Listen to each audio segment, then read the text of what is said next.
Beautiful grounds, historical context, open dialogue, mysteries to uncover. Vous écoutez le podcast Art à cœur. Ségolène, tu m'avais dit que tu voulais parler du vol des œuvres d'art, et je pense que tu avais déjà une histoire en tête à ce sujet. D'ailleurs, tu étais restée très silencieuse sur quelle histoire tu allais raconter, et je ne la connais pas du tout, et j'ai super hâte que tu me la racontes. Pareil. Voilà. Et moi, de mon côté, ce thème du vol m'a fait penser à une série d'événements qui se sont déroulés en Norvège pendant mon enfance, parce que voilà, j'ai grandi là-bas. Et pendant cette période, il y a eu un certain nombre de vols des œuvres de l'artiste Edvard Munch.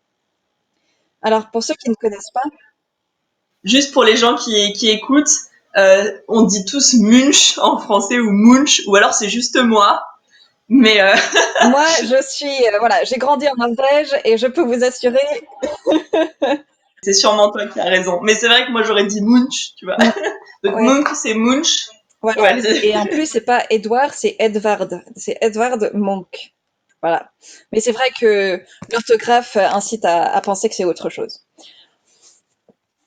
Voilà. Alors, pour ceux qui ne connaissent pas, Edvard Munch est un des grands peintres norvégiens du 19e, 20e siècle, qui a aussi fait beaucoup d'estampes, des œuvres de dessin, de gravure, des huiles sur toile, et il écrivait aussi des poèmes. Il faut savoir aussi que Edvard Munch est un des rares artistes norvégiens qui sont connus dans le monde entier, et que ses tableaux sont d'une grande valeur dans le marché d'art, le marché de l'art.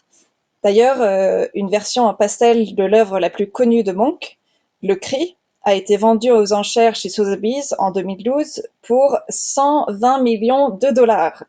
Voilà. Ce qui l'a classé parmi les œuvres les plus chères jamais vendues à l'époque. D'autant plus que ce tableau est à l'origine de l'emoji de l'angoisse. Je ne sais pas si tu vois le petit emoji qui tient les joues. j'avais jamais réalisé.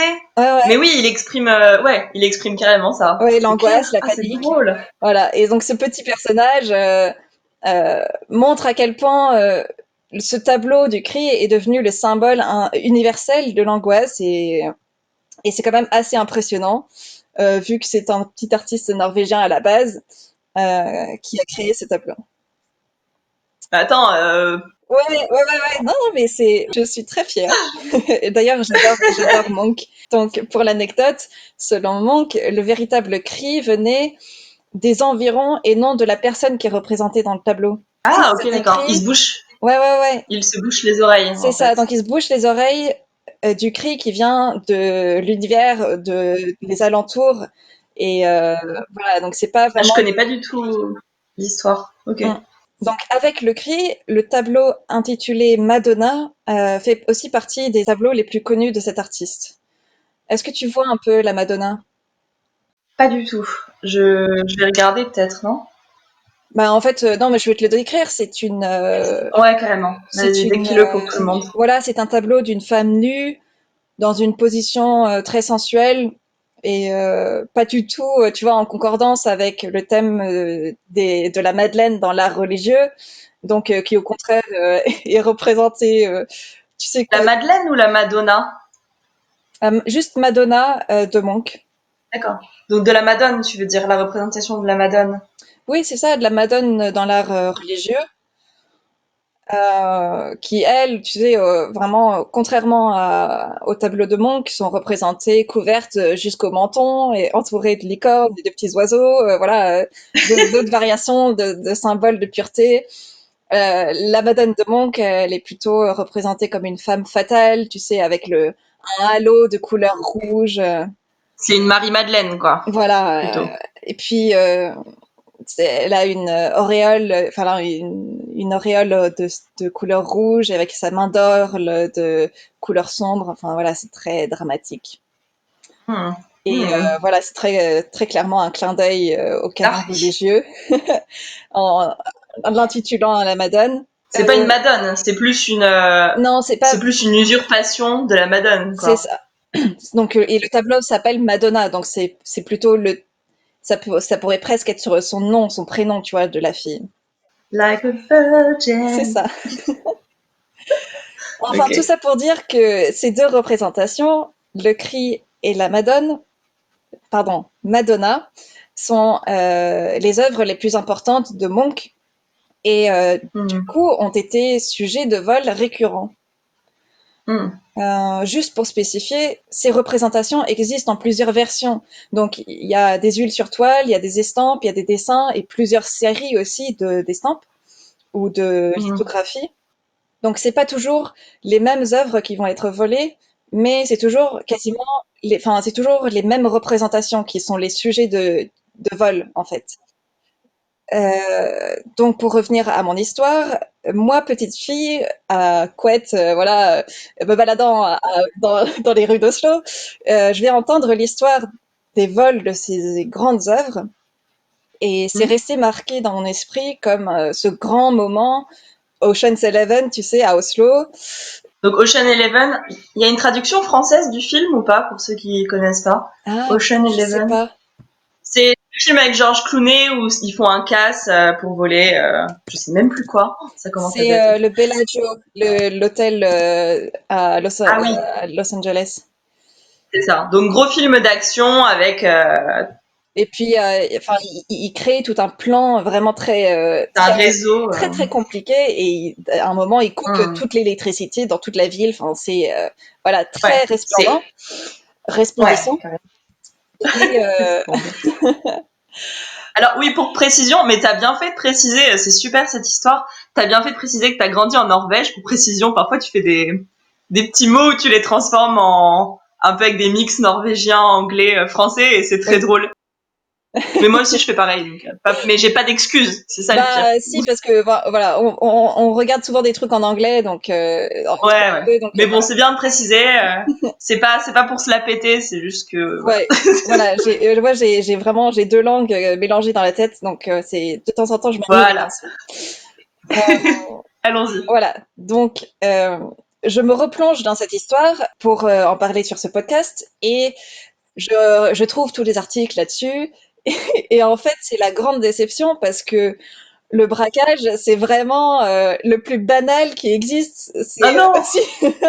Donc ouais, ouais, et j'aurais bien dû m'en douter parce que en Norvège, petit pays globalement insouciant, avec un taux de criminalité plutôt bas, ça n'allait forcément pas être quelque chose d'extraordinaire. Et en Bon, ben effet, merci de nous avoir écoutés aujourd'hui. voilà, L'émission est terminée. Voilà. J'espère que ça vous a plu. voilà, exactement.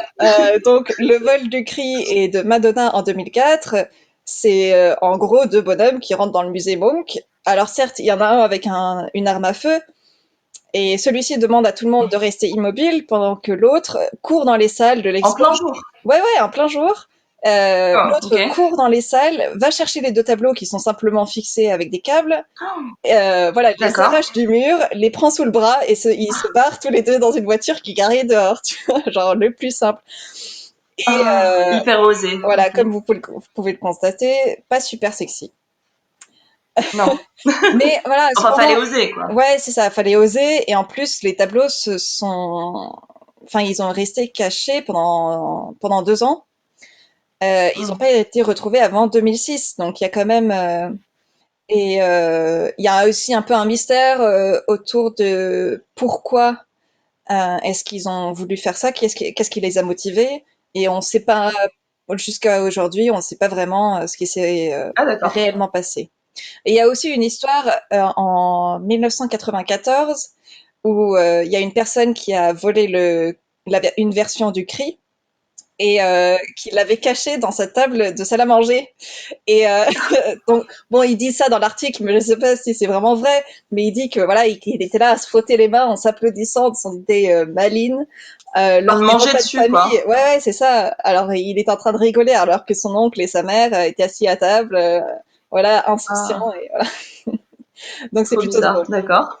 Mais alors, j'ai quand même, en cherchant des articles sur ce thème, je suis tombée, enfin, j'ai eu un peu un coup de bol parce que il y a récemment encore eu un problème de vol d'une des estampes de Madonna. Et donc, je me suis un peu intéressée à ça. Et il s'avère que c'est une histoire vraiment beaucoup plus intéressante et parce qu'il y a des rebondissements et des petites pépites, tu sais, un peu d'humour dans l'histoire. Donc, je vais vous la raconter. Cool, allons-y. Tout commence en 2019 quand Monsieur Paul Gundersen, homme d'affaires devenu riche par le marché de l'immobilier et les hôtels et collectionneur d'art important, se rend compte que son estampe de Madonna, disposée dans un entrepôt spécial, super sécurisé, etc., euh, cette estampe probablement a un second propriétaire. Il faut savoir que Gunderson avait acquis cette œuvre au début de 2015. Euh, c'est une lithographie de la série Madonna, ça je l'avais déjà dit, mais voilà, il s'agit d'une série, enfin d'une version bien spécifique de la Madonna. Un premier tirage ou quelque chose d'important comme ça. Oui, c'est aussi une série qui est spécifique dans la manière dont l'artiste l'a traitée. Donc, le tableau va avoir juste l'œuvre, la Madonna au centre et puis un fond sombre, alors que cette lithographie est un cadre de bord rouge avec des petits spermatozoïdes qui sont en train de nager. Et c'est très drôle. Ouais, ouais. Et donc voilà, c'est différent des autres œuvres. Et en plus, tout en bas à gauche, il y a une petite figure qui ressemble beaucoup à Voldemort. Tu sais, le Voldemort qu'on voit dans les derniers films d'Harry Potter, qui est en espèce de Le petit. fœtus meurtri. Ouais, Ah. ouais, ouais. Mais attends. Alors attends, le petit fœtus, il fait partie de la gravure, Il la fait litho? partie un peu du cadre. Parce que, Dans le cadre avec les spermatozoïdes. Mais c'est ouais. un cadre de Munch? Non, non, non, c'est un cadre qui a été dessiné sur, enfin, qui fait partie du dessin, qui fait partie de Ah, la d'accord, ok. lithographie. Ouais. Alors, D'accord, j'ai compris. Donc oui, c'est Munch, ouais. c'est son œuvre. Donc en fait, D'accord. c'est aussi lié au fait que le tableau, lui, sur toile, à l'origine, devait être encadré d'un cadre en bois avec ces spermatozoïdes, justement. Mais comme ça a trop choqué, le cadre a été détruit et maintenant l'œuvre est exposée sans son cadre. Mais on peut trouver, du coup, l'œuvre d'origine dans ces lithographies où la Madonna est représentée avec ce cadre donc une grande bande rouge avec ces petits spermatozoïdes qui sont en train de nager et cette petite figure. Et donc cette figure peut représenter plusieurs choses. Donc soit la figure de l'homme impuissant en face de la femme ou sinon, comme je disais, un fœtus qui est le résultat des spermatozoïdes. Hmm. Ce qui est assez intéressant parce que moi, comme tu me le décris, avec en plus du rouge, j'imagine vraiment comment ça s'appelle, womb en français, Oui, l'utérus, quoi. Enfin, ouais. avec finalement la madone qui est à l'intérieur, qui serait presque l'enfant, tu vois. C'est trop bizarre. C'est vraiment, C'est comme si les spermatozoïdes ouais, étaient eux-mêmes couvaient en fait l'enfant, c'est ça, mais tout plutôt que à d'être fait. acteurs de la création. C'est Mais chelou. c'est ça, c'est marrant parce que ça peut vraiment avoir plusieurs interprétations. Et c'est comme tout, comme le petit fœtus sur le côté, ça peut aussi représenter l'homme qui est vraiment impuissant dans la conception, enfin dans l'enfant, enfin non pas vraiment dans la conception, mais dans l'enfant qui pousse, tu vois, qui Ouais, ouais, grandit dans ouais. le ventre de la mère. Oui. Bah lui en face, il fait rien. Il a plus de rôle Après avoir eu un grand rôle très actif. voilà. D'accord. Il était une fois la vie. Voilà. Donc, pour ceux qui souhaitent éduquer leurs enfants, voilà. Éteignez la radio, merci. Ok. Donc, Gunderson était très fier de cet achat parce que, comme tu disais au départ, c'est aussi une version qui est un des premiers tirages, donc les couleurs sont beaucoup plus resplendissantes et le papier d'une bonne qualité, parce qu'en fait, il avait une version mais de moins bonne qualité qu'il avait acheté il y a longtemps. Donc il a les deux à ce Il a les moment-là. deux, mais il remplace, il remplace celle qui est de meilleure qualité et il revend celle qui est de mauvaise qualité. Et en fait, c'est big mistake. En 2019, on se rend compte que le collectionneur qui a également la moitié de sa collection en stockage dans cet entrepôt spécialisé en œuvres d'art. Pardon, je perds le fil. Alors, un autre collectionneur norvégien, Nicolai Tangen, découvre qu'une de ses œuvres dans sa collection a disparu. Tangen, lui aussi, c'est un homme d'affaires qui est devenu milliardaire en gérant des hedge funds à Londres. Donc, mon frère a essayé de m'expliquer ce que c'est des hedge funds, mais voilà, il y a un certain temps et j'ai oublié depuis. Mais faut croire que ça paye bien. Google est votre ami. Voilà. Et juste pour la petite digression, pour les amateurs de finance, Nicolai Tangen a récemment été embauché pour être à la tête du management du fonds pétrolier norvégien. Donc, c'est D'accord. vraiment le summum, c'est le VIP en Norvège, quoi. Vraiment. Grosse tête, quoi. Mm. Ok. Nicolai Tangen se décide, pour une raison ou d'une autre, de sortir sa lithographie de Madonna et il se rend compte que, en fait, elle est plus là. Tangen se tourne vers l'entrepôt de sécurité, voilà, de DHL. C'est une filière de la Deutsche Post et donc vraiment un entrepôt qui est spécialisé dans la sécurité, où les gens peuvent vraiment mettre des œuvres de valeur. D'ailleurs, en Norvège, on appelle ça le Fort Knox d'Oslo. Enfin, voilà. L'enquête mène à la découverte du fait que Paul Gunderson avait acheté la version qu'avait Nicolai Tangen. Donc, il a acheté la lithographie qui était censée être dans le dépôt de Nicolai Tangen. La version qui a disparu, c'est celle qui existe maintenant dans le coffre de Gunderson. Bah oui, du coup, oui, il y a eu un tour de passe-passe, quoi. En fait, ce qui s'est passé, c'est que il y a eu un insider dans l'entrepôt DHL qui a pris l'œuvre de chez Tangen, qui l'a sortie de son Ah. coffre, qui l'a revendue. Donc Gunderson a acheté cette version-là et l'a mise dans son coffre perso dans l'entrepôt DHL. Donc en D'accord, fait, donc elle a pas bougé. elle n'a pas bougé, sauf de coffre personnel de chaque collectionneur, quoi. Ah, ok. Et voilà, donc ça c'est l'hypothèse la plus probable, c'est qu'un insider a fait ce micmac. Après, C'est pas sûr, ouais. enfin il y a d'autres hypothèses, mais comme selon les journalistes norvégiens, il y a vraiment un système de sécurité très avancé autour de cet entrepôt. Enfin, c'est très peu probable qu'il y ait des gens de l'extérieur qui ont vraiment activement cherché cette œuvre-là dans le coffre de Tangen. Et euh, voilà. Donc en fait, c'est pas vraiment bête comme histoire parce que comme c'est dans un entrepôt, il n'y a pas vraiment des gens qui ont le nez dessus tout le temps, comme dans un musée où il y a des recensements, il y a des checks souvent, il y a alors que là, dans un entrepôt, ben, généralement, tu le mets là-dedans et tu te dis, il est en sécurité, il va plus bouger. Et c'est pour ça que voilà, qui s'est écoulé 4 ans avant que Tangen se rende compte qu'il a plus son œuvre en fait. Euh, et en fait, ce qui s'est passé après, c'est que DHL se rendant compte que l'œuvre qu'a Gunderson, c'est celle de Tangen à la base, ils la rendent à Tangen sans vraiment donner, sans vraiment demander l'avis de Gunderson. Et du coup, Gunderson se retrouve bredouille à devoir mener un gros procès à DHL. Et voilà, c'est vraiment très spécial comme histoire et c'est vraiment très marrant parce que c'est des grands sharks de la finance norvégienne et qui se battent. Des requins qui se battent sur une litho avec des C'est spermatozoïdes, quoi. ça. Voilà.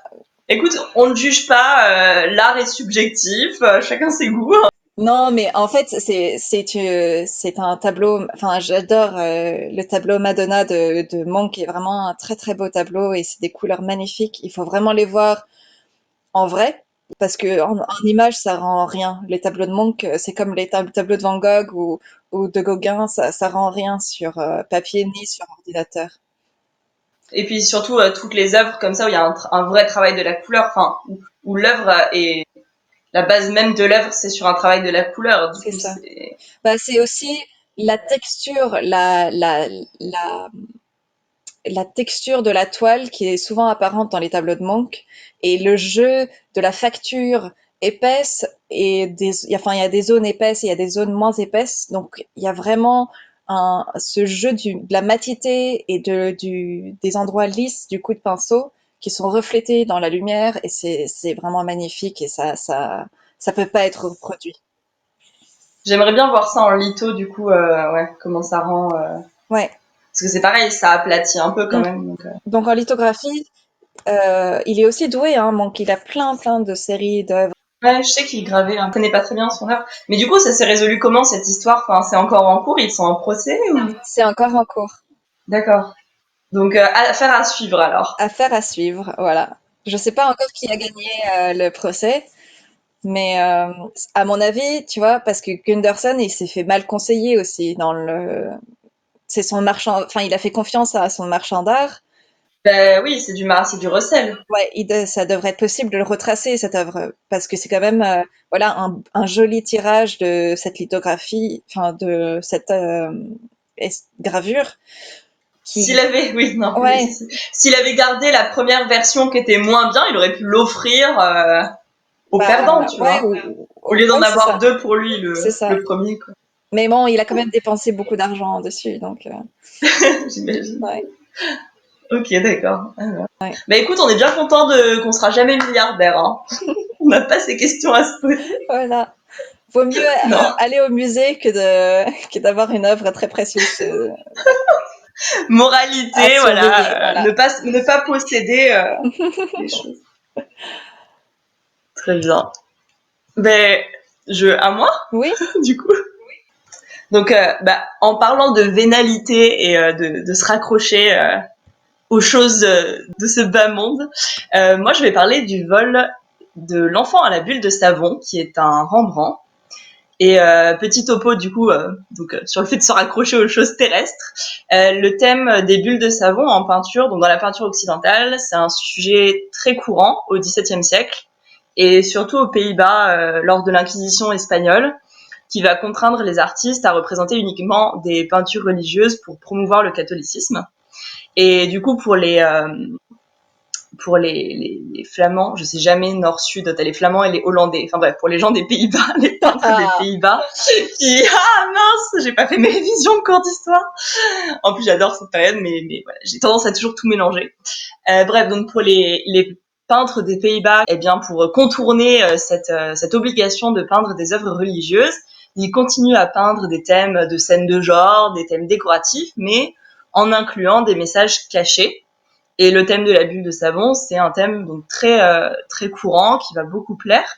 Et derrière la bulle de savon, il y a ce message religieux qui se raccroche à l'Ecclésiaste, qui est un texte de la Bible, qui te dit en gros, rappelle-toi que ta vie sur Terre est courte et que tu vas mourir. Donc c'est très optimiste, ouais, tu vois, le 17e, c'est ça. l'Inquisition C'est le côté émo très des. austère. Cette idée de bulle qui peut donc éclater à tout instant et que tu peux plus la récupérer et du coup il vaut mieux prier pour ton salut et te souvenir que tu n'es qu'un petit homme qui rampe sur la surface de cette terre. D'où Et que Dieu... l'expression anglaise "Don't burst my bubble". C'est Really? genre ah ne me fais pas voilà ouais ne casse pas ma bulle.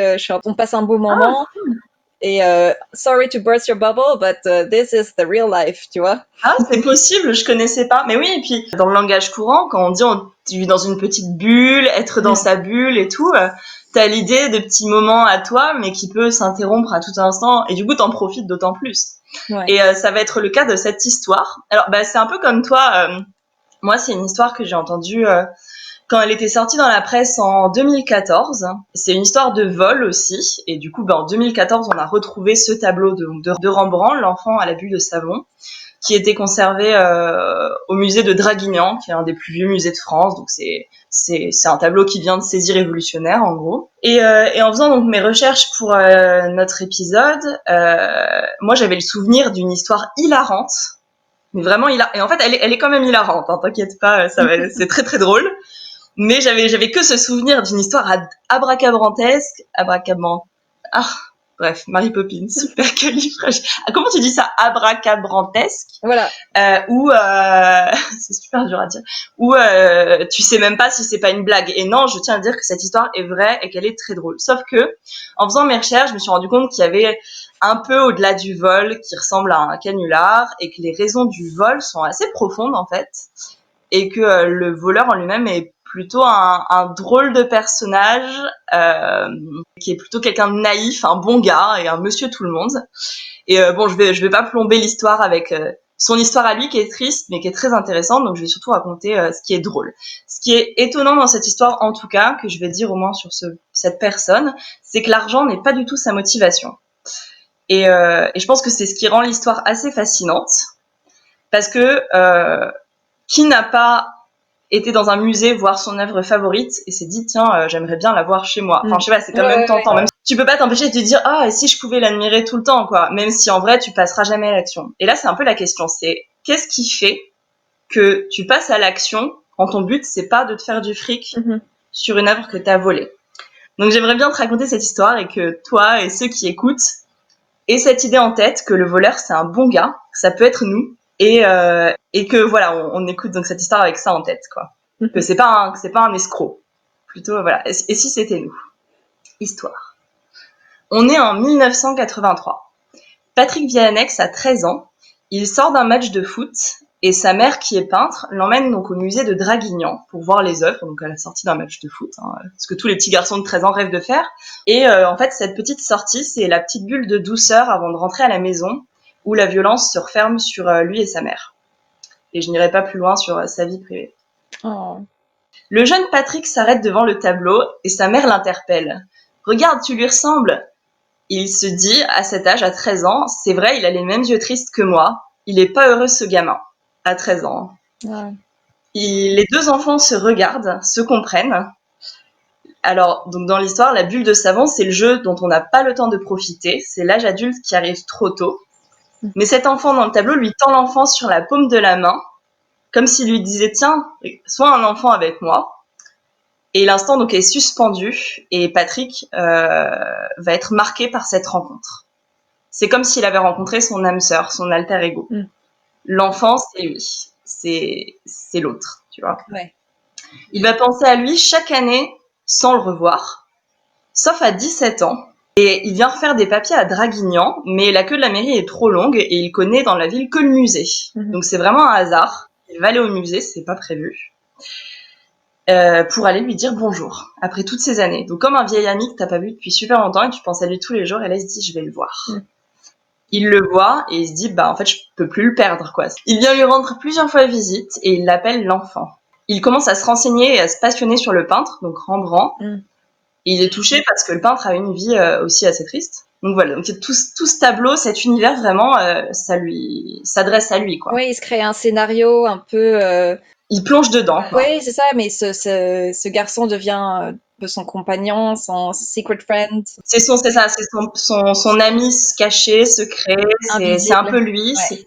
C'est sa petite bulle en fait. Ouais. C'est son petit univers qui lui appartient qu'à lui. Et il le dit à personne pendant tout ce temps. Donc, il va le voir plusieurs fois après ses 17 ans, maintenant qu'il l'a retrouvé. Et en 1999, après une visite, donc il a 28 ans, donc quasiment 10 ans plus tard, où il est venu le voir très régulièrement, lui parler, etc. En 1999, après une visite, son désir est trop fort, il le veut. Patrick a 28 ans, il travaille comme technicien dans le domaine des alarmes. Étonnant. Ding, ding, ding. Ding, ding, ding. Au début de l'été, il profite d'une visite au musée pour étudier le dispositif de sécurité. Bien sûr.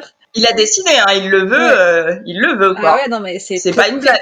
Prépondéré, quoi. C'est pas du tout. Ça fait 10 ans qu'il le désire, là, il le veut, quoi. Il va plus en arrière. Donc au début de l'été, il profite d'une visite au musée pour étudier le dispositif de sécurité et il note que le tableau est mal protégé. Si peu de précautions pour ce tableau, c'est un signe. Ah ouais. Lui connaît sa valeur, il doit devenir son gardien pour que rien ne lui arrive et les gens du musée sont indignes du tableau. C'est ça, fais-toi un scénario pour expliquer tout ça. C'est très bien. C'est pas moi, c'est lui, hein. Oui, oui, oui, oui, mais je lui parle. Toi aussi. Ah bah oui, En plus, on est tous un peu fous. il a aussi repéré une armoire dans le couloir qui est vide. Incroyable. Et elle est pas cadenassée. Et il y a la place pour lui pour qu'il s'y couche. C'est encore un signe, hein. Oui, Tout, forcément. tout. Nous sommes le 13 juillet 1999, veille de la fête nationale. Il a appelé le syndicat d'initiative pour savoir quand les hélicoptères vont faire leur répétition, pour que le bruit puisse couvrir les alarmes quand il va fuir le musée.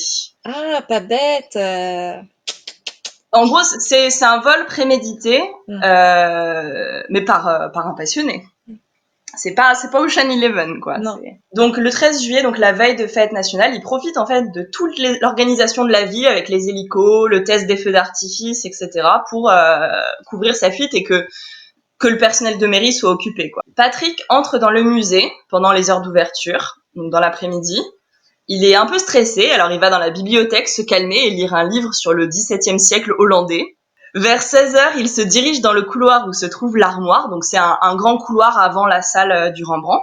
Et puis c'est un petit musée de province, quoi. Donc, enfin, je suis jamais allée, mais je suppose que c'est un musée calme. Il y a des visiteurs, mais c'est calme. Bah, pendant Donc une il fête du village, quoi, ou une fête. en plus, Ouais. oui, en plus c'est la veille, enfin du village. Je sais pas, tu disais quoi? C'était la fête nationale, le 14 juillet? C'est la veille, c'est le 13 pendant les préparatifs. Ah, d'accord, Mais oui, en ok. effet, les gens vont pas au musée la veille du jour férié, quoi. Enfin, Ouais.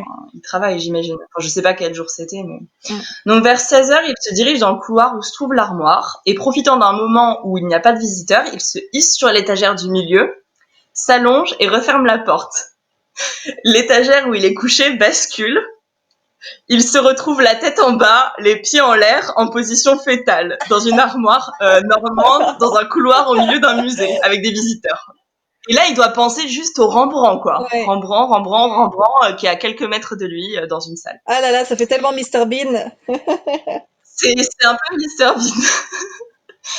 Il lui reste 5 heures à tenir. Ouh là là. C'est le planétaire juillet. Draguignan, c'est une ville dans le sud de la France. Enfin, il est dans une chaleur à crever dans son armoire. Un trou de termite lui permet de respirer tout en gardant un œil sur l'extérieur. Heureusement, il a tout prévu, au-delà des hélicoptères. Il a une pochette avec du Xanax et un vrai petit nécessaire pour se calmer dans l'armoire. Hmm. À 19h, il entend le conservateur monter dans son bureau. Donc ça fait déjà 3 heures qu'il attend avec les visiteurs, hein. Le musée vient de fermer à 19h, en fait. À 19h, le conservateur monte dans son bureau passer des coups de fil. À 21h, le conservateur descend les escaliers en sifflant la Marseillaise et ferme le musée. Il bondit hors de l'armoire, désactive les alarmes. Il a 2 secondes pour traverser la salle du Rembrandt dans le noir. 2 secondes, hein. Mm. Il court vers l'enfant, tire très fort sur le tableau, la chaîne qui l'accroche finit par céder. Une alarme sonne, il y avait une alarme derrière le tableau, qu'il n'avait pas vue. Et il l'enferme dans un sac poubelle noir et part avec. Il pense même à récupérer la fontaine à eau dans laquelle il a uriné dans la bibliothèque. Ah ouais, d'accord. Bah oui, c'est pas bête, hein, parce qu'après, sinon, Oui, pour l'ADN. l'ADN et tout ça, ouais. Je sais même pas si c'est de la considération, mais je crois même pas en fait. C'est un monsieur, c'est pas un Ouais. escroc. Oui, c'est ça, il voulait pas laisser salir le musée, quoi. A priori, vu la suite de l'histoire, c'était même pas une histoire d'ADN, c'est qu'il a voulu être correct. Et respectueux. Alors qu'il vient de voler un Rembrandt. Il a un sac poubelle avec un Rembrandt, mais il pense à récupérer la fontaine où il a pissé. Bah, il se fait des illusions en même temps. Ce tableau, c'était à lui. Il a eu des signes de l'univers, comme quoi c'est bien le cas. En voiture, il croise en chemin la police tout gyrophare allumé, mais il arrive chez lui sans problème. Et pour la première soirée avec son tableau, il est complètement dingue, il est euphorique, enfin, on peut imaginer, hein, et il va faire des selfies, alors que ça n'existait pas à l'époque, mais l'équivalent de selfies avec des polaroïds. Et il a plein de photos, on peut les voir, où il est pris en photo, il rigole, il est complètement excité, il est trop content. Et à mon avis, il a pas beaucoup dormi cette nuit-là. Mais attends, j'ai une question. Est-ce que c'est lui qui raconte tout ça quand il dit que Oui, le gardien siffle la Marseillaise, etc. Parce que, ouais, tout ça, on sait tout parce que c'est une vraie histoire, c'est lui qui a tout raconté. d'accord, c'est lui qui a raconté. C'est lui la source. Oui, et c'est quelqu'un d'honnête, hein, il a pas rajouté de trucs pour se faire mousser, hein, a priori, hein. C'est les faits, quoi. Et il va garder le tableau sur son bureau pendant plusieurs jours. Il va même pas chercher à le cacher parce qu'en fait, il est persuadé que la police va venir le chercher. Si tu veux, il est conscient qu'il a sauté sur une occasion, mais que c'est pas normal. Tu vois, il est conscient que même si le tableau est à lui, la police va vouloir le récupérer. Sauf qu'en fait, la police ne va jamais venir. Quand je dis jamais, c'est jamais. Ah ouais. Et tu verras pourquoi on est au courant du coup de cette histoire. Mais la police ne viendra jamais. Seulement 3 mois plus tard, il rencontre Christelle, qui devient sa femme, avec qui il va avoir des enfants. Il commence alors à cacher le tableau. Donc ils vont vivre 15 ans ensemble. Quand elle est absente, il sort le tableau qui est caché au fond d'une armoire. Il retire son papier bulle et le pose sur un chevalet. Et il vit sa passion pour quelques heures, loin des yeux de Christelle. Mais l'amour passionnel est éphémère. On vit dans une bulle qui peut éclater à tout instant. C'est beau. Bref, enfin voilà. En tout cas, mais de ses propres mots, c'est sa maîtresse cachée dans le placard. Ah ouais, d'accord. Donc il trompe un peu sa femme avec ce tableau, quoi. Et c'est grâce à ça que finalement, tu te dis, mais c'est horrible, il vit avec un tableau, avec la police qui peut arriver n'importe quand, le stress, un tableau au fond du placard, sa femme peut le découvrir. Ouais, mais pour les quelques heures de bonheur intense qu'il ressent avec ce tableau, il est prêt à tout. Un jour où il rentre chez lui, donc très peu d'années après leur mariage, genre 1 an ou 2 je crois après, donc ça fait qu'1 an ou 2 du coup qu'il a le tableau, il rentre chez lui et avec sa femme, il découvre qu'il y a eu un cambriolage. Panique totale, mais par chance, le tableau était encore au fond de l'armoire. En fait, les voleurs ont juste pris la hi-fi, c'était un petit cambriolage. Patrick a soudain peur de ne plus être un bon gardien. Et après des mois de joie pure, c'est le début de la paranoïa et de la fin, quoi. Ouais. Il va déménager en tout 3 fois pour l'enfant. Dans la 2e maison, il ramasse un jour un bout de bois dans le garage, ou je sais plus où, qui tombe en poussière dans sa main. Et il découvre que sa maison est en fait infestée par les termites. Et c'est horrible. Ah oui, oui, non, ça c'est alerte rouge pour tous ceux qui ont des œuvres d'art chez eux. Catastrophe. Ouais. Les meubles, les tableaux, enfin bref. Il cauchemarde et rêve que le tableau va tomber en miettes dans sa main. Donc paranoïa plus. C'est la 2e maison. Dans la 3e maison, c'est l'humidité. Il voit que les clous commencent à s'oxyder. C'est lui qui dit ça. Et il réalise qu'il ne peut pas se battre avec le temps. Ding ding, la bulle. Ouais. Et il déménage une 4e fois, donc en 15 ans de mariage, tout va bien, la femme ne dit rien. Dans la 4e maison, très isolée dans les Landes, il craint les incendies. Donc clairement, là, il est en mode, Bah oui, là, je suis plus un bon gardien. de toute façon, ouais, tu pourras jamais trouver un lieu parfait pour ton œuvre d'art, c'est pas. Non. Il commence finalement à se dire que peut-être que le musée, enfin, je sais pas s'il se dit que le musée de Draguignan était pas si mal, mais en tout cas, il est en train de se dire que c'est peut-être pas un bon gardien. Donc tu vois, il est bien intentionné quelque part. Ouais. Il voulait prendre l'œuvre parce qu'elle était mal protégée, et maintenant qu'il voit qu'elle est mal protégée, il se dit qu'il peut plus la garder. Tu vois. Il pense au bien-être de l'enfant. Il commence à créer des gros tocs et tombe très malade à cette période. Et ça, j'ai trouvé ça très intéressant pour les restaurateurs. Déjà, il note donc que les clous s'oxydent, il en prend soin. Il dit qu'avant, il le sortait régulièrement car c'est important pour les pigments, c'était presque vivant. Mais maintenant, il a trop peur de le sortir, donc il le sort plus et il se dit que l'œuvre respire plus et qu'elle est enfermée dans son papier bulle et que c'est pas bon pour l'enfant. Il se confie à Rembrandt, qui a eu comme lui une vie difficile, mais car il a peur de trahir l'enfant et son père et il se sent indigne de son rôle. Il commence à penser à tout révéler et à se rendre à la police. Un jour, il est dans son jardin. Un hélicoptère descend très bas au-dessus de sa tête. Ça y est, ils l'ont retrouvé. Il lève les bras au-dessus de la tête pour se rendre. Il est prêt à passer à autre chose. Il faut fuir cette prison imaginaire pour aller dans la vraie prison. Il peut voir le copilote qui lui fait coucou en rigolant. Je suis à peu près sûre que le copilote a crié « haut les mains, peau de lapin ». C'était un hélicoptère EDF. C'était pas la police. À ce moment-là, il se rend compte que depuis 15 ans, il y a prescription sur le vol qu'il a commis. Non, pardon, il ne se rend pas compte. À ce moment-là. Il a même pas réalisé. Il croit que la police vient le chercher chez lui. Et il a même pas réalisé qu'en fait, depuis 15 ans, il est même plus condamnable. Ouais, d'accord.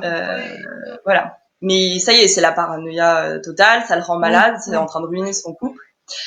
Et en fait, du coup, il va appeler la police pour tout leur raconter. Mais la police ne le croit pas. Non.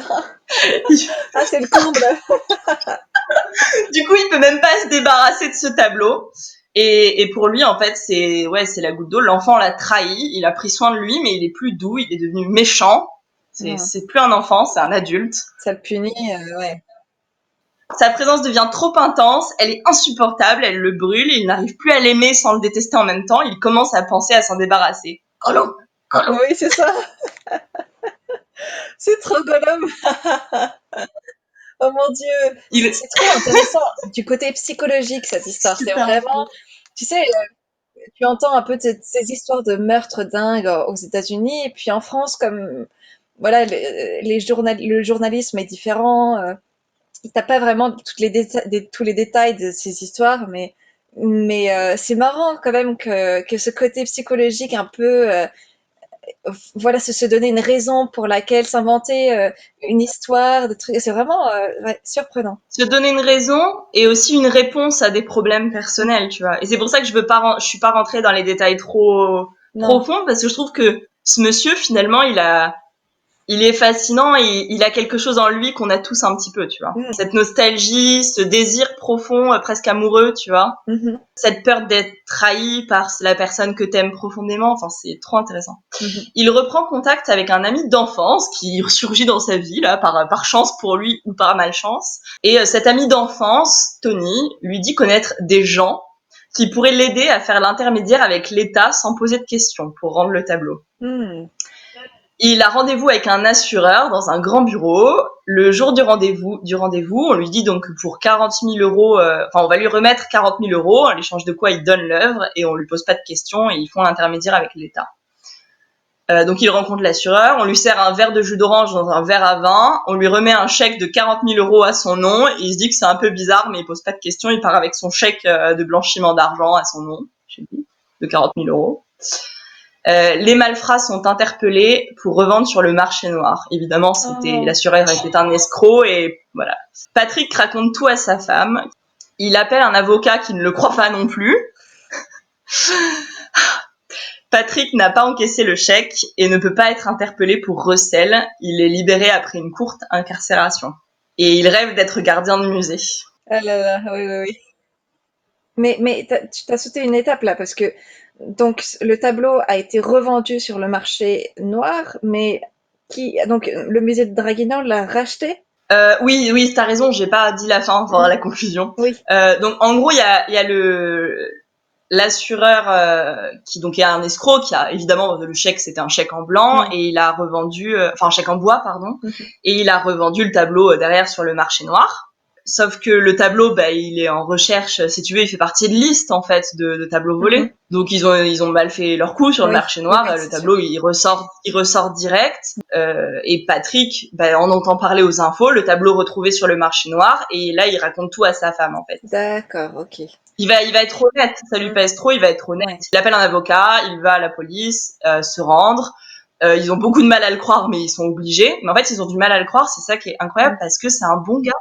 Ouais. Quand le mec arrive et qu'il leur dit, mais j'ai volé ce tableau parce que je l'aimais depuis que j'avais 13 ans, les gars ils disent, rentrez chez vous, monsieur. Passez une bonne nuit de sommeil et tout ira mieux demain, quoi. Ouais. Et d'ailleurs, son psy lui a dit, je sais pas s'il faut dire ça, bref, son psy qui le médique, lui donnait des médocs depuis 15 ans à cause de sa paranoïa, lui a dit mais on arrête tous les traitements, monsieur Bialanex, quoi, tout va bien en fait pour vous. Ah ouais, non, bah, Vous avez résolu votre problème plus ou moins, tu vois.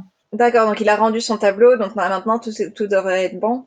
Ouais, je sais pas, parce qu'il y a quand même, c'est ça, il y a quand même toute cette histoire qui a fait. Il y a plus la paranoïa, si tu veux. Oui, c'est ça, c'est sûr qu'il y a plus de la paranoïa, mais, mais il y a quand même le fait il a été incité enfin, il s'est chauffé lui-même pour voler ce tableau pour des raisons un peu space quand même, donc il a quand même besoin de soutien psychologique. Et du coup, pour toi et on en parlera après. Et puis pour les gens qui écoutent, je vous invite, je dis vous du coup, je vous invite vraiment à écouter l'interview qui a été faite donc de Patrick Bialanex, toujours en gardant en tête que c'est un bon gars. Je sais pas, moi il me touche et je pense qu'il y a vraiment en lui il y a un peu de nous tous quelque part, amateurs d'art. Et c'est une super interview en 2 épisodes sur France Culture où on parle beaucoup plus de ce à quoi il pensait. Il est interviewé, il donne son avis. Tout ce que je dis, c'est pas que mon avis personnel, c'est aussi d'après lui ce qu'il a dit. Je me serais pas permis d'interpréter des trucs. Et il y a plein de points super intéressants soulevés sur la psychanalyse donc de cette situation. Et il y a pas mal de comparaisons super intéressantes, notamment à l'érotomanie, qui est proche en effet de Gollum dans Le Seigneur des Anneaux, avec ce côté où c'est comme l'enfant qui t'aime, il est gentil, il est doux, et puis d'un coup c'est lui qui te maltraite, tu vois, et t'as l'impression que... Et puis t'as tout ce rapport d'armoire et de bulle qui est super intéressant aussi. C'est de visiter le musée avec sa mère pour échapper à la maison, qui est un enfermement. Après, il s'enferme dans un placard, il enferme le Rembrandt dans un placard. Il y a l'histoire de bulles, l'histoire de papier bulle. C'est ça, mais ce qui est marrant, c'est que du coup, ce placard est devenu un peu une partie de l'histoire du tableau. Ouais, c'est son placard surtout. Bah, C'est l'enfermement du tableau et de Patrick, quoi. ouais, non, mais je veux dire, dans le musée, ce tableau est éternellement lié à ce placard est éternellement lié à ce tableau, quoi, parce que du coup, ça fait partie de l'histoire du tableau. Ben ouais, je sais pas s'ils l'ont gardé l'armoire, du coup, ils ont dû se dire qu'il fallait la sécuriser, enfin, s'en débarrasser. Ouais. Et il parlait d'un concept aussi, vraiment, mais vraiment, il faut écouter l'interview parce que j'ai pas voulu faire un paraphrasé, donc là, je parle aussi de mes idées perso, mais il parle aussi du syndrome de Stendhal, tu sais, c'est quand on en parle pas mal avec les voyageurs qui reviennent de Florence et qui reviennent complètement bouleversés par la beauté. Mm-hmm. Et ils ont des hallucinations visuelles, en fait. Je sais pas si t'as déjà entendu parler de ça. Jamais. Et c'est une intensité de rencontre où t'es bouleversé, et ça arrive avec des œuvres ou des lieux magnifiques. Et apparemment, à Florence, il y a pas mal de cas répertoriés. Et ça s'appelle syndrome de Stendhal. Pourquoi Stendhal? Stendhal, je pense que c'est lié au rouge et le noir, enfin à l'auteur, je veux dire. Je veux pas dire de bêtises. Bah si, c'est bien ça. Mais je veux dire parce que il y a des moments intenses de magnifiques. Stendhal, c'est l'auteur, donc je sais pas si c'est lié au rouge et le noir ou à autre chose, mais dans le rouge et le noir, le personnage principal est complètement, a des hallucinations, quoi. Ah ouais, d'accord, c'est très clairement ça. Dans son monde, et il a des hallucinations sur ses idéaux et tout. Enfin, si je me souviens bien de l'histoire, ça fait un long moment que je l'ai pas lu. Ah, je l'ai jamais lu. Et voilà. Ça me fait juste penser à ce sketch d'Eli Kaku. Tu vois pas quand il... On passe de Rembrandt à Eli Kaku. Ah ouais, c'est trop drôle. Il faut voir ce sketch, il est magnifique. C'est quand il fait le prof de philosophie et puis il demande à sa classe de décrire en un mot les émotions qu'éprouve le jeune Julien Sorel envers Madame de je sais pas quoi dans Le Rouge et le Noir de Stendhal. Ouais. Et puis il engueule tous ses élèves qui sont incapables de dire en un mot une description de ses émotions. Et puis ce sketch termine, tu sais, il dit bah le mot que je cherchais, c'était le mot passion. Et c'est trop cool. Écoute, c'est le mot de la fin, c'est parfait. Et du coup, j'avais envie de oui, ce serait parfait comme mot de la fin, mais du coup, je voulais te demander, parce que je l'ai dit au début de l'histoire, je l'ai dit à la fin, clairement, pour moi, Patrick Villanet, c'est l'enfant qu'on a tous en nous, et ce désir de beauté. Et je trouve aussi un concept assez, je pense, qui est bon à relever, c'est que, pour moi, c'est vraiment un avis très personnel, la fascination ou l'émerveillement que tu peux avoir, c'est quand tu sais que tu pourrais le perdre, tu vois. Ouais. Tu sais ce que t'as à perdre, et du coup, ton émerveillement est encore plus intense. Et je trouve que t'as ça dans le syndrome de Stendhal, c'est finalement t'es dans un instant précis de beauté, d'émerveillement, t'es plus le toi d'avant, et t'as peur de redevenir le toi d'après, parce que tu sais pas qui est le toi d'après, après ce changement majeur dans ta vie. Et je pense que t'as une espèce de notion de disponibilité, en fait, à ce moment-là. Ça veut dire que t'es ouvert à être émerveillé. C'est sûr. Et je pense qu'on a tous ça en nous. Comme tu dis, c'est un moment de no return, quoi. Il y a pas vraiment tu peux pas revenir au stade zéro après avoir vécu ce genre de choses. Et il y a cette peur de revenir avant. Et là, je trouve ça hyper fort avec cette idée d'enfance, tu vois, où tu peux pas revenir dans l'enfance. Et en plus, c'est tout le symbole de la bulle. Donc, c'est super intéressant de voir que les peintres ont choisi cette métaphore et qu'elle est bien, elle a du sens, tu vois, dans la culture populaire du monde. Et du coup, pour moi, alors, on peut pas condamner en disant que que cette disponibilité, tu la perds en grandissant. Mais c'est vrai que je pense que en grandissant, tu théorises, tu rationalises les choses et tu peux être un peu moins disponible ou moins souvent ou moins facilement, comme un enfant qui prend les choses sans filtre, en fait, tu vois. Et du coup, un peu d'un coup, et tu peux être vraiment frappé par la beauté ou une rencontre.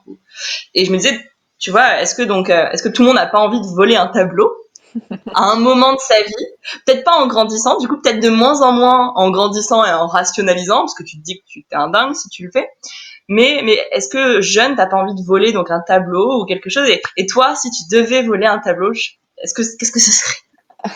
Je sais pas, parce que bon, moi, j'ai quand même déjà enfin, comment dire, j'étais un peu genre mini kleptomane quand j'étais petite. Alors, j'ai un peu vécu le fait d'avoir possession de quelque chose qui ne m'appartient pas. Et Ouais. c'est pas quelque chose. Le stylo 4 couleurs de la trousse du voisin, Ouais, mais c'est en ça, version multicolore. c'est ça, c'est le stylo Diddle, c'est le truc bête, tu vois. Mais c'était aussi parce que je pense, hein, après, tu sais, on a tous tendance à faire un peu de l'autopsychologie sur soi-même, de la psychanalyse personnelle. Et moi, je pense que c'est surtout parce que j'étais mal dans mes bottes et j'avais juste envie d'être comme toutes les autres et d'être comme les Norvégiennes qui étaient mes amies et d'avoir les mêmes jeux, les mêmes petits trucs qui les entouraient, qui n'étaient pas forcément quelque chose qu'on avait dans une maison française.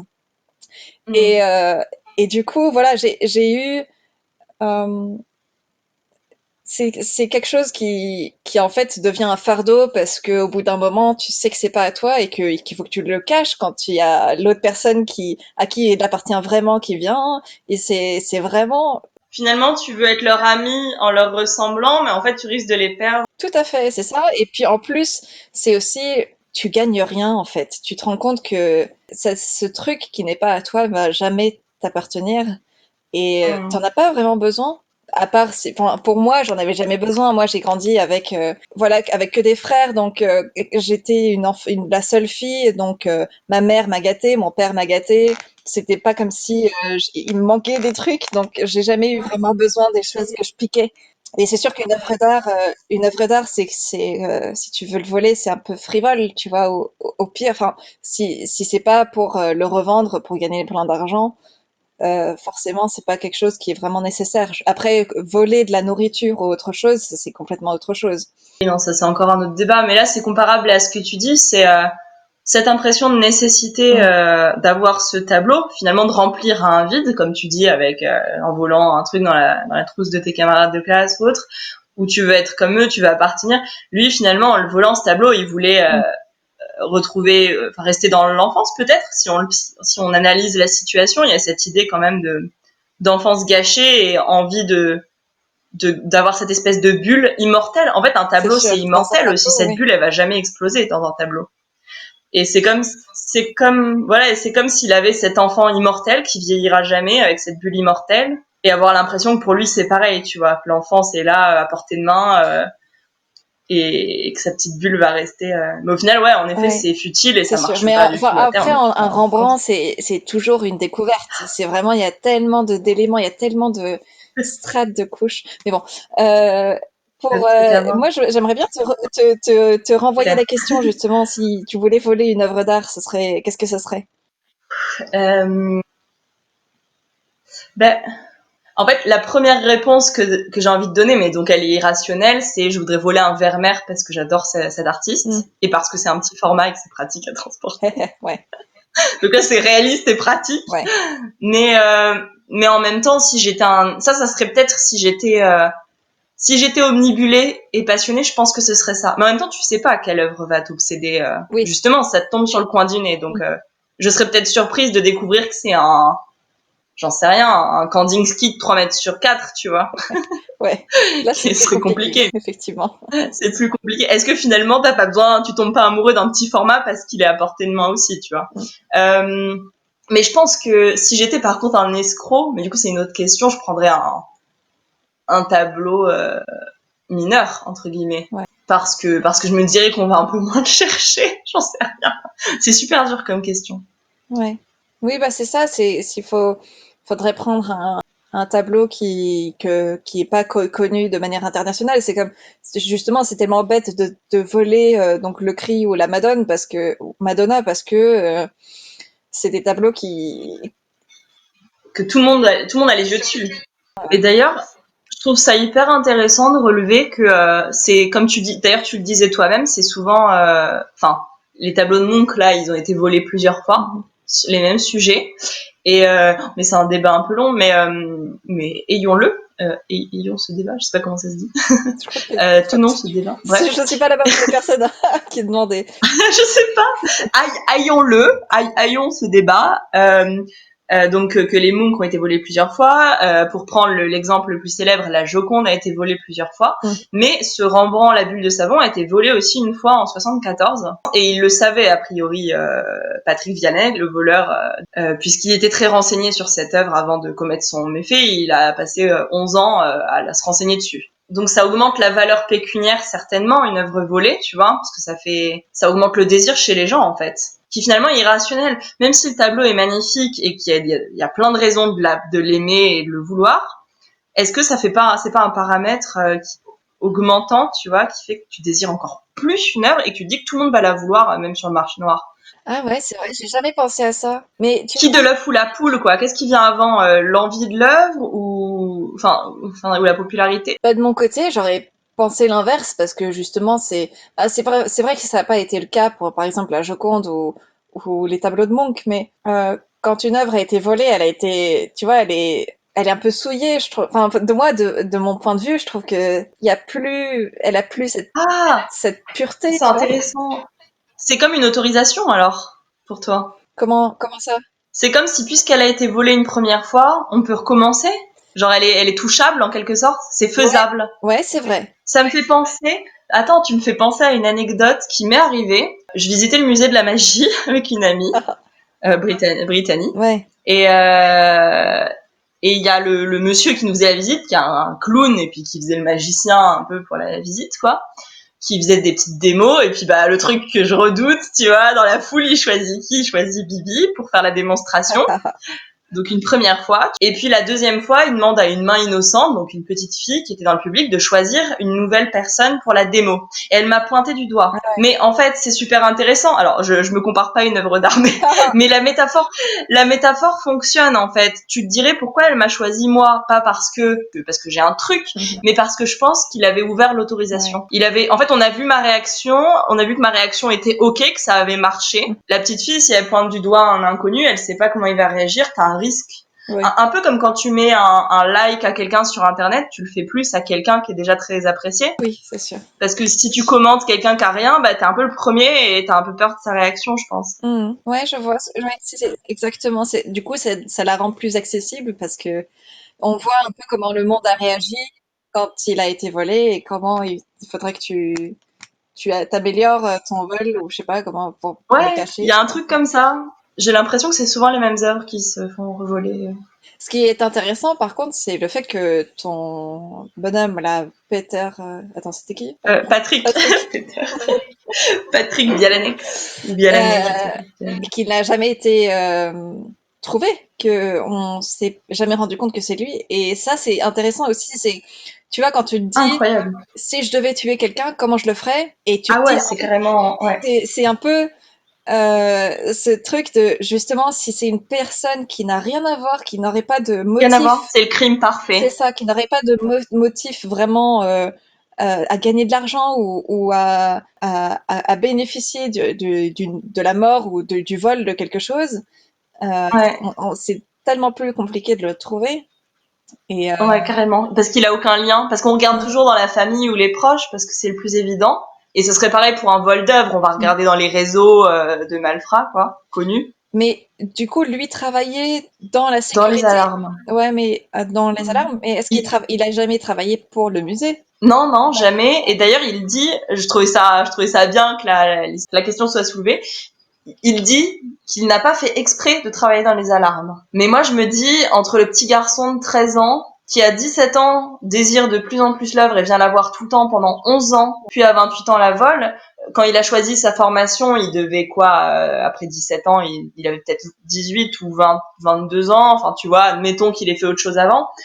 Il a eu au moins 8 ans enfin tu sais, il a choisi son métier Ça peut et pas être un hasard, ouais. lui il dit ça comme ça parce que évidemment ça fait prémédité et puis ça veut pas dire qu'il ment, hein, il se rend peut-être pas compte, mais moi ça me paraît quand même bizarre comme hasard. Ça veut dire au moins que t'as une passion pour Ouais, cette idée de tout à gardiennage, fait, ouais. de C'est sécurité. ça. Comment être un bon gardien, Mhm. peut-être. Bon ben voilà. Eh ben, est-ce qu'on demanderait pas si les gens qui nous ont écoutés sont restés jusque là, déjà ce serait incroyable. Ouais, Merci. merci. Merci à vous et eh bien, si vous allez même jusqu'à écrire un commentaire en vidéo, dites-nous quelle œuvre vous voleriez. Ne vous inquiétez pas, on n'a rien à voir avec la police. D'ailleurs, on veut rien avoir à faire avec la police. Voilà, non mais restez très anonyme, hein, ça, voilà.